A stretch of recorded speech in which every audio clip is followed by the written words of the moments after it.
Perkenalkan, nama saya Sheila Arsefi Sarmin dengan NIM SF22060057. Di sini saya akan memaparkan materi saya sebagai berikut. Definisi trematoda. Trematoda atau disebut juga cacing isap adalah kelas dari anggota hewan tak bertulang belakang yang termasuk dalam filum Platyhelminthes. Jenis cacing trematoda hidup sebagai parasit pada hewan dan manusia. Morfologi trematoda. Yang pertama, badan berbentuk seperti daun, pipi tidak berongga badan. 2. Mempunyai batil isap anterior atau oral sucker di mana saluran pencernaan bermuara. Yang ketiga, mempunyai batil isap perut atau ventral sucker untuk meletakkan diri. Pada beberapa spesies terletak di bagian posterior. Yang keempat, mempunyai porus genitalis yang letaknya berbeda pada tiap spesies. Kemudian yang kelima, bentuk saikum, usus besar bercabang 2 sehingga mirip seperti huruf Y terbalik. Yang keenam, telur berbentuk oval biasanya beropekulum. Kemudian yang ketujuh, dalam siklus hidupnya dikenal berbagai stadium. Kemudian ada pembagian trematoda berdasarkan habitatnya, ada 4. Yang pertama trematoda usus, yang kedua trematoda hati, yang ketiga trematoda paru-paru, dan yang terakhir trematoda darah. Definisi filum Arthropoda. Arthropoda adalah hewan dengan kaki berus-ruas, berkuku dan bersegmen. Istilah arthropoda berasal dari bahasa Yunani yang terdiri dari 2 kata, yaitu arthro yang berarti ruas dan podos yang berarti kaki.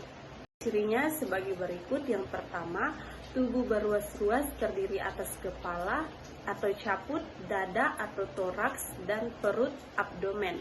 Kemudian yang kedua, bentuk tubuh bilaterai simetris, triploblastis, terlindung oleh rangka luar dari kitin. Kemudian yang ketiga, alat pencernaan sempurna. Pada mulut terdapat rahang lateral yang beradaptasi untuk mengunyah dan mengisap.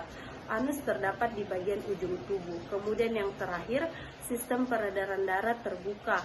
Jantung terletak di daerah dorsal atau punggung rongga tubuh.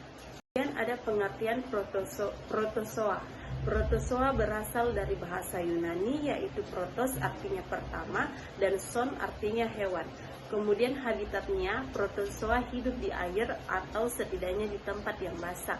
Mereka umumnya hidup bebas dan terdapat di lautan, lingkungan air tawar atau daratan. Beberapa spesies bersifat parasitik, hidup pada organisme inang. Kemudian beberapa spesies dapat tumbuh di dalam tanah atau pada permukaan tumbuh-tumbuhan.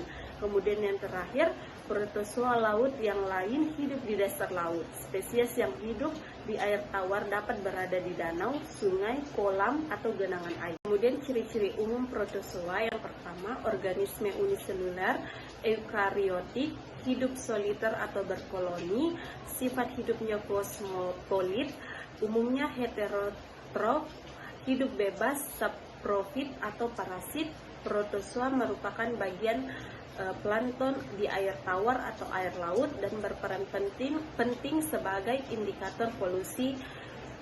Dan sejumlah protozoa dapat menimbulkan penyakit, dapat membentuk sista untuk bertahan hidup, dan yang terakhir alat gerak berupa pseudopodia, silia atau flagella.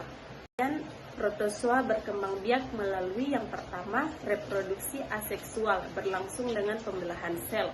Kemudian yang kedua, reproduksi seksual dengan cara konjugasi.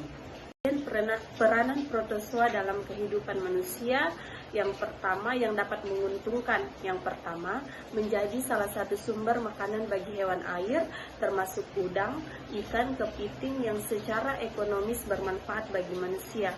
Contohnya foraminifera, kerangkanya yang telah kosong mengendap di dasar laut membentuk tanah globigerina. Yang kedua, radiolaria, kerangkanya jika mengendap di dasar laut menjadi tanah radiolaria yang dapat digunakan sebagai bahan penggosok. Kemudian ada peranan yang merugikan. Yang pertama itu protozoa dapat ditemukan di mana-mana karena termasuk organisme kosmopolit. Oleh karena itu, beberapa jenis protozoa dapat mengancam kesehatan manusia karena dapat menyebabkan penyakit.